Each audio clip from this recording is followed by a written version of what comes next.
नमस्कार, जय जोहार। क्या आप भी गवर्नमेंट एग्जाम्स की तैयारी करना चाहते हैं? क्या आप भी मेमोरी टेक्निक्स और ट्रिक्स के जरिए बहुत ही कम समय में स्मार्ट स्टडी करना चाहते हैं? क्या आप चाहते हैं कि सीजी व्यापम टॉपर आपको पढ़ाए? तो डाउनलोड करिए योगेंद्र साहू क्लासेस ऐप। यहाँ 10 से अधिक गवर्नमेंट एग्जाम्स क्रैक करने वाले और सीजी व्यापम टॉप करने वाले योगेंद्र सर सीजीपीएससी और सीजी व्यापम के अंतर्गत होने वाले सभी एग्जाम्स की तैयारी कराएं। तो डाउनलोड करिए Yogendra Sahu classes app to be the best, learn from the best.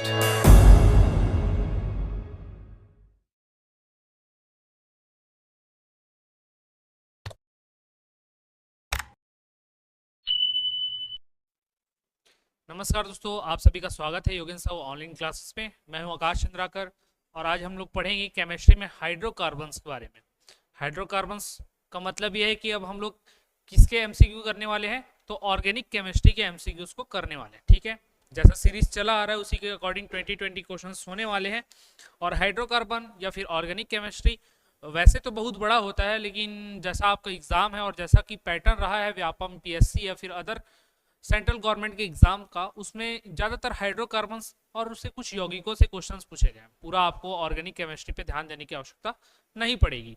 तो ये उम्मीद करके चलना कि जितना हम क्वेश्चंस करने वाले हैं वो सफिशिएंट होने वाला है। ठीक है, और इसके लिए मैं पहले से बता देता हूँ कि इसके पीडीएफ आपको कहाँ मिलेंगे। तो आपको पहले योगेंद्र साहू क्लासेस ऐप को इंस्टॉल करना है। वहाँ मात्र 30 रुपीज़ में आपको सारे साइंस के एमसीक्यू के पीडीएफ प्रोवाइड किए जा रहे हैं। साथ ही अगर इसका कोई एक्सप्लेनेशन वाला वीडियो देखना चाहता है तो 149 रुपीज़ पर वो कोर्स अवेलेबल है, उसको भी आप परचेस कर सकते हैं। ठीक है, और जैसा कि अभी प्रयोगशाला तकनीशियन का जो पोस्ट निकला हुआ है, अगर उसकी तैयारी कर रहे हैं, अब बाकी सब्जेक्ट की भी तैयारी करना चाहते हैं, तो हमने कोर्स लॉन्च किया हुआ है। उस कोर्स को आप परचेस करके सभी सब्जेक्ट की तैयारी कर सकते हैं। ठीक है, और जैसा कि पता है कि इस पोस्ट को आए हुए बहुत टाइम हो चुका है। ठीक है, आप लोगों ने फॉर्म भर रखा होगा, तैयारी भी कर रखा होगा। तो जिनकी तैयारी इस हद तक हो चुकी है, उनको लगता है कि हाँ हमने 60% to 80% कोर्स कवर कर रखा है, तो वो लोग क्या कीजिए, ज़्यादा से ज़्यादा टेस्ट सीरीज दिलाइए। तो हम लोगों ने उनके लिए टेस्ट सीरीज भी बना रखा है। मात्र 99 रुपये में वो टेस्ट सीरीज अवेलेबल है, आप उसको परचेस कीजिए और अपनी तैयारियों का आकलन कीजिए, क्योंकि सिलेक्शन के लिए थ्योरी के साथ साथ आपको टेस्ट सीरीज दिलाना, एमसीक्यू करना बहुत जरूरी है। ठीक है, अब हम पहले क्वेश्चन की ओर बढ़ेंगे। तो इसमें पहला क्वेश्चन क्या बोलता है कि मीथेन में कितने एकल बंध मौजूद होते हैं। तो पहले तो हाइड्रोकार्बन के बारे में तीन चीज बता देना चाहता हूँ कि हाइड्रोकार्बन में बेसिकली कार्बन और हाइड्रोजन के आपको यौगिक देखने को मिलेगी। इन्हीं के बॉन्ड आपको देखने को मिलेंगे। कार्बन और हाइड्रोजन के मध्य जो भी बॉन्ड होते हैं, इनसे बनने वाले जो भी यौगिक रहते हैं। ठीक है, अब इसके यौगिक दो प्रकार के होंगे, एक तो असंतृप्त टाइप और एक संतृप्त टाइप। तो संतृप्त टाइप और असंतृप्त टाइप में क्या होता है, जो हाइड्रोकार्बन एकल बंध के द्वारा जुड़े होंगे वो सारे संतृप्त, और जो डबल बॉन्ड या फिर ट्रिपल बॉन्ड के द्वारा जुड़े होंगे वो असंतृप्त हाइड्रोकार्बन की कैटेगरी में आते हैं। इसमें आता है आपका केवल एल्केन समूह और इसमें आता है आपका एल्किन और एल्काइन समूह। ठीक है, इतना तो याद रखना, ये बेसिक जानकारी होनी चाहिए। अब इसके बाद हम बाकी चीजों को देखेंगे। अब मेथेन बोला है तो मेथेन एल्केन समूह में आता है। एल्केन समूह में इसका अणु सूत्र क्या होता है याद रखना, तो ये होता है CH4। CH4 है तो इसमें कितने एकल बंध होंगे बोल रहे हैं, तो कार्बन की संयोजकता 4 है, ये 4 हाइड्रोजन से जुड़ा है, यहाँ लिखा हुआ है 4, 4 हाइड्रोजन लगा दो। अब कितना एकल बंध हुआ, 1 2 3 4, तो कितने एकल बंध हो गए आपके 4। ठीक है, तो मेथेन में इसी प्रकार एथेन का पूछ सकता है, प्रोपेन का पूछ सकता है, प्रोपिन का पूछ सकता है, प्यूटाइन का पूछ सकता है। तो किसी का भी पूछे, आपको अणु सूत्र मालूम है तो वहां से आप बंध गिन सकते हो। क्वेश्चन नंबर 2, इसमें क्या है कि असंतृप्त कार्बन यौगिक अत्यधिक काले धुएं के साथ ब्लैंक ज्वाला प्रदान करते हुए ऑक्सीजन में जलते हैं। तो कोई भी चीज को जलने के लिए क्या आवश्यक है, ऑक्सीजन, तो ऑक्सीजन के साथ जलेगा, ये क्लियर है। लेकिन बोल रहा है कि काले धुएं के साथ किस रंग की ज्वाला के साथ जलता है, क्योंकि यहाँ रंगों के बारे में बोला है, कत्थाई, नीला, लाल, पीला, तो किस रंग के ज्वाला के साथ। अब इसने क्या बोला है, असंतृप्त कार्बन। असंतृप्त कार्बन या माने क्या, इसमें कार्बन की मात्रा कम है या फिर कार्बन सैचुरेटेड नहीं है। जहां भी सैचुरेटेड ना हो कार्बन, वहां जब भी उसको जलाएंगे हम लोग तो वो कौन सा कलर का लौ या फिर ज्वाला देगा, तो होगा देगा येलो कलर का। ठीक है, इसको और भी किस तरीके से याद कर लेते हैं, असंतृप्त है और दूसरा चीज मैंने क्या बताया, संतृप्त। तो घर में जब आप नए नए सिलेंडर लेके आते हैं, खैर उसका इससे कोई वास्ता नहीं है, लेकिन याद करने के लिए नए नए सिलेंडर लेके आते हैं तो वो क्या है, नीले लौ के साथ जलता है। लेकिन जब वो सिलेंडर अंतिम रूप में पहुंचता है, खाली होने वाला रहता है, तो उसका लौ कैसे हो जाता है, येलो कलर का। तो वैसे ही क्यों लौ येलो हो गया, क्योंकि अब खाली हो गया, खाली हो गया मतलब असंतृप्त है, पहले संतृप्त था, तो जहां संतृप्त हो वहां लाल या फिर नीला, सॉरी लाल नहीं नीला, और जहां पर असंतृप्त हो वहां पर पीला। फिर क्वेश्चन नंबर 3 देखते हैं, नीचे दी गई संरचना में दर्शाए गए यौगिक का नाम क्या है। तो आपको पता होना चाहिए कि यौगिक क्या है पहले तो इसको किसी भी तरीके से जानने का तरीका क्या है, पहले इसमें तो देख लो भाई कार्बन कितने हैं, 1 2 3 4 5 6, तो 6 तो इसमें कार्बन दिख रहे हैं। हाइड्रोजन कितने हैं, 1 2 3 4 5 6, 6 हाइड्रोजन है। अगर आपको अणुसूत्र पता होता तो ये अणुसूत्र किसका होता है, बेंजीन का, तो आप डायरेक्ट आंसर क्या लगा लेते हैं, आंसर में बेंजीन। लेकिन अगर आपको ये नहीं पता है अणुसूत्र क्या है तो इसके बारे में पहले तो जान लो, ये किस प्रकार की संरचना दिख रही है, चक्रीय संरचना। और ये भी याद रखना कि चक्रीय संरचना का पहला यौगिक होता है वो हमेशा कौन होता है, बेंजीन। बेंजीन ही चक्रीय संरचना दर्शाता है और उसके बाद नए नए उसके यौगिक बनते जाते हैं। ठीक है, तो ये चक्रीय संरचना को देख लेते हैं या फिर अणुसूत्र निकाल लेते तो आपको क्या पता चल जाता है, क्या है, बेंजीन है। क्वेश्चन नंबर 4, हाइड्रोकार्बन परिवार का प्रत्येक सदस्य पिछले सदस्य से किस समूह द्वारा अलग होता है। मतलब हाइड्रोकार्बन अभी मैंने बताया दो प्रकार के, एक संतृप्त और एक असंतृप्त। संतृप्त में एल्केन और असंतृप्त में एल्किन और एल्काइन। ठीक है, तो उस परिवार के प्रत्येक सदस्य पिछले सदस्य से किस समूह द्वारा अलग होता है। तो पहले दो सदस्यों को ले लेते हैं, अभी जैसे पहले क्वेश्चन में था मीथेन, इसका बड़ा भाई कौन आएगा, एथेन। अब इनके बीच में डिफरेंस देख लो भाई कितने का है, कार्बन में 1 का डिफरेंस, हाइड्रोजन में 2 का डिफरेंस। अब इसी प्रकार आप प्रोपेन को ले लो, C3H10, इसमें भी डिफरेंस आप देखोगे कितना, C में 1, H में आपके 2, ये 8 आएगा, सॉरी कितना आएगा, ये 8, तो कितने का, CH2। तो जब भी आप देखेंगे कि किसी भी हाइड्रोकार्बन परिवार में, ये कौन सा परिवार था, एथेन या एल्केन परिवार, तो एल्केन परिवार में CH2। एल्किन भी देखोगे तो वहां भी CH2 का ही डिफरेंस आएगा, एल्काइन भी देखोगे तो वहां भी CH2 का ही डिफरेंस आता है। अब इस CH2 को क्या बोला जाता है, कौन सा चीज बोला जाता है, तो इसको बोला जाता है मिथाइल। क्या बोला जाता है, मिथाइल। तो मिथाइल का डिफरेंस यहाँ पर अपने को देखने को मिलता है। क्वेश्चन नंबर 5 देखते हैं, असंतृप्त हाइड्रोकार्बन उत्प्रेरक की उपस्थिति में हाइड्रोजन जोड़ते हैं, जैसे कि, मतलब कौन से उत्प्रेरक के बारे में पूछ रहा है, उत्प्रेरक की उपस्थिति में हाइड्रोजन को जोड़ते हैं, जैसे कि ये, जैसे कि किसके लिए बात किया, इस उत्प्रेरक के लिए। तो असंतृप्त हाइड्रोकार्बन जब भी नया हाइड्रोजन जोड़ेंगे तो उस समय जो उत्प्रेरक कार्यरत रहते हैं या कार्य में लाया जाता है वो आपका होता है निकिल और पोलेडियम। ये तो नाम डायरेक्ट याद रखना है, कौन सा, निकिल और पोलेडियम। जब तक ये दोनों उत्प्रेरक नहीं रहेंगे असंतृप्त हाइड्रोकार्बन हाइड्रोजन से रिएक्ट कर ही नहीं पाएगा। तो ये सीधा सीधा नाम याद रखना है आपको, निकिल और पोलेडियम। क्वेश्चन नंबर 6, निम्न में से कौन सा एक असंतृप्त हाइड्रोकार्बन है। ठीक है, अभी मैंने बताया था संतृप्त और असंतृप्त के बारे में, तो जहां भी डबल बॉन्ड ट्रिपल बॉन्ड आए वो सब क्या है, असंतृप्त। साथ ही दो उनके समूह थे, एक एल्किन और एक एल्काइन।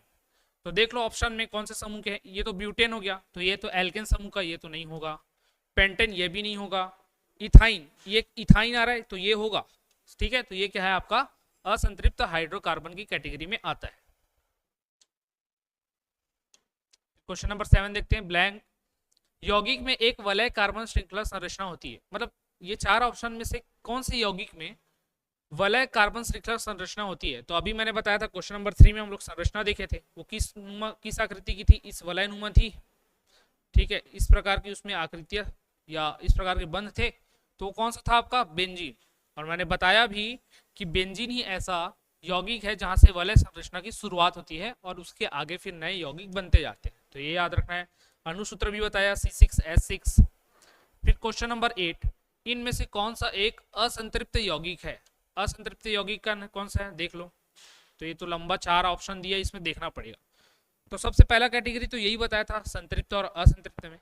जहां भी सिंगल बॉन्ड वो संतृप्त, जहां भी डबल और ट्रिपल बॉन्ड वो असंतृप्त। पहले ही ऑप्शन में ट्रिपल बॉन्ड दिख रहा है तो यही असंतृप्त हो गया। ठीक है, फिर भी बाकी को देख लेते हैं। इसमें देखो जो भी बॉन्ड है, ये भी बॉन्ड है, ये बनाते नहीं बनाओगे इसलिए तीर मार दिए। तो ये भी एक एकल बंध है, एकल बंध, एकल बंध, एकल बंध, एकल बंध।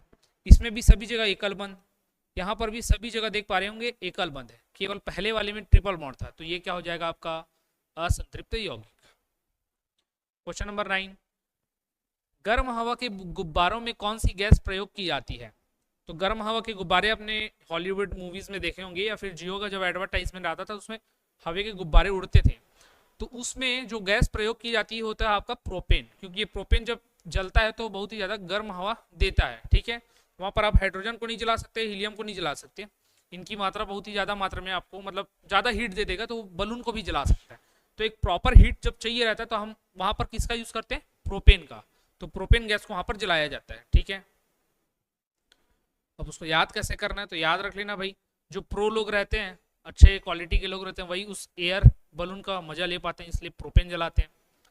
क्वेश्चन नंबर 10, वेल्डिंग के लिए इथाइन और किसका मिश्रण उपयोग में किया जाता है। तो जब भी जलाना हो, वेल्डिंग में भी क्या करते हैं हम लोग, जलाना है तो जलाने के लिए क्या लगेगा, ऑक्सीजन। तो ऑक्सीजन का मिश्रण एथाइन के साथ जब हम लेंगे तो उसी को ही वेल्डिंग गैस या फिर वेल्डिंग में यूज करते हैं।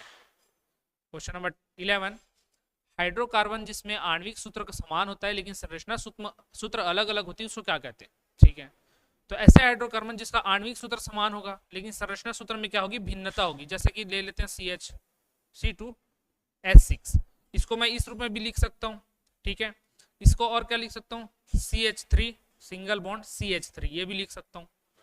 तो अणु सूत्र तो समान था और इसको स्ट्रक्चर के फॉर्मेट में भी बना सकता हूँ।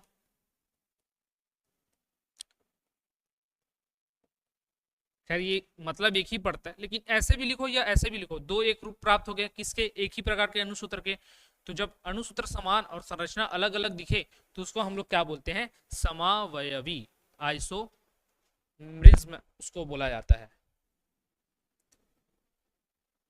फिर देखते हैं क्वेश्चन नंबर 12, यौगिक में एक कार्यात्मक समूह के रूप में OH उपस्थित है। अब एक कार्यात्मक समूह क्या होता है, किसी भी यौगिक में जो मेन स्ट्रक्चर से हाइड्रोजन को हटाए और उसका जगह जुड़ जाए, नया मूलक आकर जुड़ जाए, उसे ही कार्यात्मक समूह बोला जाता है। और इस कार्यात्मक समूह के जुड़ने से उस पूरे श्रेणी की जो रासायनिक गुण है उसमें परिवर्तन आ जाता है, ठीक है। तो वो क्या कहलाता है, आपका कार्यात्मक समूह कहलाता है, ठीक है।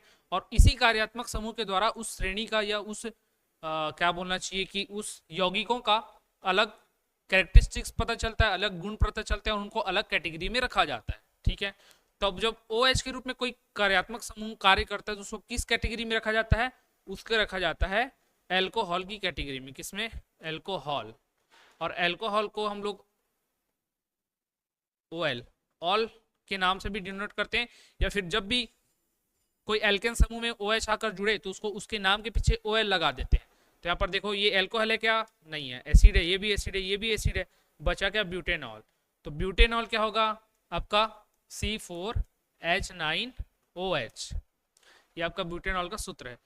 OH लगा कार्यात्मक समूह के रूप में, और ये क्या हो गया आपका, ब्यूटेन को दर्शाता है C4, तो ब्यूटेनॉल। तो एल्कोहल या फिर ब्यूटेनाइक एल्कोहल भी बोलते हैं इसको, क्या, ब्यूटेनोइक एल्कोहल, ठीक है। जहाँ क्या है OH जुड़ा मतलब एल्कोहल समूह आ जाएगा आपका ब्यूटेनॉल। फिर क्वेश्चन नंबर 13, इसके पहले मैं बोलना चाहूँगा कि अभी तक जिन स्टूडेंटों ने हमारे चैनल को सब्सक्राइब नहीं किया वो जरूर सब्सक्राइब कर ले, क्योंकि इस तरीके के हम सब्जेक्ट वाइज आपके लिए MCQ लगातार लेकर आ रहे हैं। और सब्सक्राइब करने का सबसे अच्छा फायदा ये होता है कि जब भी जो वीडियो अपलोड की जाती है वो सबसे पहले सब्सक्राइबर तक एक नोटिफिकेशन के माध्यम से पहुंच जाती है। तो आप दूसरों से अगर अहेड होना चाहते हैं, आगे बढ़ना चाहते हैं, तो सब्सक्राइब करके जरूर रखिएगा चैनल को। क्वेश्चन नंबर 13 देखते हैं, इसमें क्या लिखा, मेथेन, एथेन और ब्यूटेन के आणविक सूत्र क्या है, CH4, C2S6, C4H10। अब इनके क्रमशः क्या एम्पिरिकल सूत्र क्या होंगे। एम्पिरिकल मतलब बोला जा रहा है कि आदर्श सूत्र होता है जिससे किसी अन्य चीजों को व्युत्पन्न किया जाता है या बनाया जाता है, ठीक है। तो इन चार ऑप्शनों में ऐसा कौन सा ऑप्शन दिख रहा है जिससे हम इनको बना सकते हैं। मतलब कैसे बनाएंगे किसी भी चीज को, जैसे 2 का टेबल बनाते हैं पहाड़ा, 2 के मल्टीपल में 2 करेंगे तो 4 आएगा, 3 करेंगे तो 6 आएगा, 4 करेंगे तो 8 आएगा। तो 2 से ही व्युत्पन्न हुआ है आगे की चीजें। सिमिलरली इस 4 ऑप्शनों में ऐसा कौन सा ऑप्शन है जिससे हम इन चीजों को बना सकते हैं, ठीक है। तो CH4 के लिए तो भाई CH4 ही जरूरी होगा, ऐसा तो नहीं है मैं CH में 4 का गुना कर दूंगा तो C4H4 हो जाएगा, तो आपको ये मिलेगा क्या, नहीं। तो CH4 की जगह तो CH4 ही आएगा। तो 1 2 3 ये तो पहले ही नहीं हो सकता। C2S6 में आप देख सकते हो ये 2 है और ये 6 है, तो इसका अनुपातिक वैल्यू 1 और 3 ले सकते हैं। तो CH3 का अगर मैं 2 से गुना कर दूं तो ये C2S6 मिल पाएगा। तो मिला, इसका मूल सूत्र क्या हो सकता है, CH3। तो CH3 आपका कहां पर दिख रहा है, एक यही दिख रहा है, तो आपका आंसर क्या हो जाएगा, ये सिमिलरली सेकंड वाले को ले लो, इसमें क्या था 4 और 10, तो इसको 2 से काटोगे तो कितने बार में जाएगा, C2H5 को आप ऐसा ट्वाइस लिखेंगे तो यही आपका निकल के आ सकता है। ठीक है, तो ये आ गया। तो जो एम्पेरिकल सूत्र या आदर्श सूत्र जिसको बोला या प्रायोगिक सूत्र बोला जाता है, तो वो क्या होता है, दिए गए यौगिक का अनुपातिक रूप, वही आपका क्या होता है एम्पेरिकल सूत्र या फिर प्रायोगिक सूत्र कहलाता है। तो ये देख लो, इसी से हम इनको डिराइव कर सकते हैं। ठीक है, और सामान्य शब्दों में समझना चाहो तो वही समझना, जिनसे बाकी दिए गए यौगिक को निकाल पाए वही उसका एम्पेरिकल फॉर्मूला कहलाएगा। फिर क्वेश्चन नंबर 14 देखते हैं, निम्नलिखित में से कौन एल्केन को दर्शाता है। तो एल्केन क्या है, संतृप्त है कि असंतृप्त, तो ये है संतृप्त। और संतृप्त में क्या होता है, सिंगल बॉन्ड। तो देख लो किसमें सिंगल बॉन्ड है भाई, यहाँ तो नहीं है, यहाँ भी डबल बॉन्ड है, सिंगल बॉन्ड आपका यहाँ है, तो ये आपका सही आंसर होगा जो एल्केन को दर्शाता है। फिर देखते हैं क्वेश्चन नंबर 15, एल्कीन असंतृप्त हाइड्रोकार्बन जिसमें 2 कार्बन परमाणुओं के बीच में कैसा आबंध होता है, दोहरा। ठीक है, एल्कीन में डबल बॉन्ड आता है, एल्काइन में ट्रिपल बॉन्ड आता है, एल्केन में सिंगल बॉन्ड आता है। इसका सामान्य सूत्र क्या होता है, तो सामान्य सूत्र क्या होगा, तो पहले इन तीनों को बता देता हूं, फिर ऑप्शन से आप खुद ही टिक मार पाएंगे। एल्केन के लिए होता है CnH2n+2, एल्कीन के लिए होता है CnH2n, और एल्काइन के लिए होता है CnH2n-2। पूछा किसका है, एल्कीन का। एल्कीन का क्या होगा, CnH2n, तो किसमें है, ऑप्शन नंबर डी में। और इस सूत्र से आप किसी भी का आप लोग क्या निकाल सकते हैं, अणुसूत्र निकाल सकते हैं। ठीक है, अगर आपको ब्यूटीन का पूछे तो आपको पता है ब्यूटीन में ब्यूट जो है किसको बताता है, 4 कार्बन परमाणु को, और इन किसको दर्शाता है, एल्कीन समूह को। तो भाई C तो 4 आ जाएगा, इसका डबल कर दो, C4H8, ये क्या हो जाएगा, ब्यूटीन। सिमिलरली आप किसी का भी निकाल पाएंगे। क्वेश्चन नंबर 16, प्रोपेन का रासायनिक सूत्र क्या होगा। जैसे कि ऊपर वाले मेथड में मैंने बताया प्रोपेन, तो ये प्रोप आया, जैसे methane, ethane, propane, butane, pentane, hexane, heptane ऐसे बढ़ता है। तो तीसरे नंबर पे आता है प्रोपेन, प्रोप, तो ये C3 को दर्शाता है, और एन जुड़ा है मतलब क्या होगा, ये कार्बन के अणुओं का डबल +2, तो 3 दूनी 6 और 2 8, तो C3H8 किसमें है आपका, ऑप्शन नंबर डी में। तो ये क्या होगा आपके प्रोपेन का रासायनिक सूत्र। क्वेश्चन नंबर 17 देखते। तो इसी प्रकार के सारे क्वेश्चन आपको देखने के लिए मिलते हैं, इसमें कोई भी नया चीज नहीं रहता। सिमिलरली अणुसूत्र पूछेगा, किसी का IUPAC नाम पूछेगा, कहीं पर पूछेगा कि किस चीज को किस में यूज किया जाता है, कैसे प्राप्त किया जाता है, यही घुमा फिराकर 4 प्रकार के क्वेश्चन आपको पूछे जाते हैं साइंस में हाइड्रोकार्बन से रिलेटेड। अब इसमें देखते हैं कार्बोक्सिलिक अम्ल को, ठीक है, ये एसिड के सोडियम या पोटेशियम लवण को क्या कहा जाता है। तो जब मैं सोप पढ़ाऊंगा तो और क्लियर हो जाएगा। ठीक है, तो इसको याद रखना, जब भी आप सोप का निर्माण करते हैं, साबुन का निर्माण करते हैं, तो वहां पर सोडियम और पोटेशियम के लवण का यूज करते हैं, और ये लवण किस फॉर्मेट में होते हैं, आपके कार्बोक्सिलिक एसिड के फॉर्मेट में होते हैं। तो इसको सीधा सीधा याद रखना है कि साबुन किससे बनेंगे, आपके सोडियम और पोटेशियम लवण, जो कि किस फॉर्मेट में रहेंगे, कार्बोक्सिलिक एसिड के रूप में। ठीक है, और बाकी तो ऐसे भी आंसर नहीं जुड़ता। ब्लीचिंग पाउडर में तो CaOCl2 आता है, सोडियम पोटेशियम तो आएगा नहीं, कैल्शियम की बात करें यहाँ सोडियम आएगा, लेकिन ये लवण नहीं होते, सोडियम हाइड्रोक्साइड हो जाता है, सॉरी सोडियम बाइकार्बोनेट हो जाता है। ठीक है, तो लवण तो बनता नहीं है। फिर धुलाई का सोडा, वॉशिंग, जो हम लोग वॉशिंग पाउडर यूज करते हैं, उसका भी नहीं होता है। तो ऐसे भी उसको क्या एलिमिनेट कर सकते थे ऑप्शन को। फिर क्वेश्चन नंबर 18 देखते हैं, इसमें क्या लिखा है, 5 से 8% एसिटिक एसिड को क्या कहा जाता है। वैसे तो एसिटिक एसिड को ही डायरेक्ट अगर पूछे तो भी आप आंसर ले सकते थे, लेकिन उसमें परसेंटेज डाल दिया तो भी याद रखना, 5 से 8% एसिटिक एसिड को हम लोग बोलते हैं सिरका। ठीक है, ये डायरेक्ट आपकी याद रखने की चीजें हैं।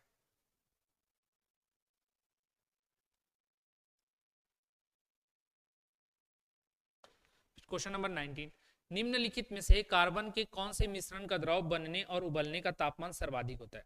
तो द्रव बनने मतलब उसका पिघलने, और उबलने मतलब उसके क्वथनांक के बारे में पूछ रहा है, दोनों कंडीशन में। जब किसका क्वथनांक सर्वाधिक होता है, तो जब 4 ऑप्शन देख लेते हैं कौन कौन सा है आपका, acetic acid, chloroform, ethanol, ethanol का तो कम ही होता है क्लोरोफॉर्म से, और मीथेन, इसका तो और भी कम होता है, माइनस में होता है, इसका तो 78 समथिंग होता है, उसके आसपास इसका होता है। और एसिटिक एसिड जो है वो आपका इन सभी से ज्यादा होता है, क्या, द्रव बनने और उबलने का जो तापमान होता है वो। तो इसको डायरेक्ट याद रखना, एसिटिक एसिड 5 से 8% सिरका और इसी का एसिटिक एसिड का द्रव और उबलने का तापमान सर्वाधिक होता है। जो 4 ऑप्शन दिए थे उनमें। फिर आज का लास्ट क्वेश्चन है, एक चींटी के डंक में कौन सा एसिड होता है? एक चींटी के डंक में कौन सा एसिड होता है? तो ये तो कई लेक्चरों में मैंने अपना बताया हुआ है, ठीक है, बट मैंने उस टाइम जब बताया था तो क्या नाम बताता था आप लोगों को? फॉर्मिक अम्ल या फिर फॉर्मिक एसिड, ठीक है। अब इस फॉर्मिक एसिड को यहाँ पर अलग रूप में लिखा गया है। लैक्टिक अम्ल ये तो होता नहीं है, दूध में आएगा। ऑक्जेलिक अम्ल ये भी नहीं आएगा, साइट्रिक अम्ल ये भी नहीं आएगा, बचा क्या? मिथेनोइक अम्ल। जो फॉर्मिक अम्ल है उसी को ही मिथेनोइक अम्ल बोला जाता है, ठीक है। कमेंट में आप लोग इसका सूत्र मुझे कमेंट करके बताएंगे कि मिथेनोइक अम्ल या फिर फॉर्मिक अम्ल का अणुसूत्र या रासायनिक सूत्र क्या होता है, ठीक है। तो ये आपके 20 क्वेश्चंस थे हाइड्रोकार्बन के पहले। इसके बाद आप लोग हाइड्रोकार्बन का सेकंड पार्ट भी लेके आऊँगा, उसमें बाकी जो आपके एल्डिहाइड, एल्कोहल्स और एस्टर ये सब छूट गए हैं उनके भी हम लोग क्वेश्चंस करेंगे। अगर किसी को डाउट हो तो कमेंट करके जरूर बताइएगा, आपके कमेंट हमारे लिए बहुत ही लाभदायक रहते हैं। और कोई भी प्रकार की आपको परेशानी हो तो भी आप कमेंट कर सकते हैं, और किस वे में हम आपको पढ़ा सकते हैं वो भी कमेंट करके बता सकते हैं। तो इस वीडियो में इतने रखते हैं, धन्यवाद।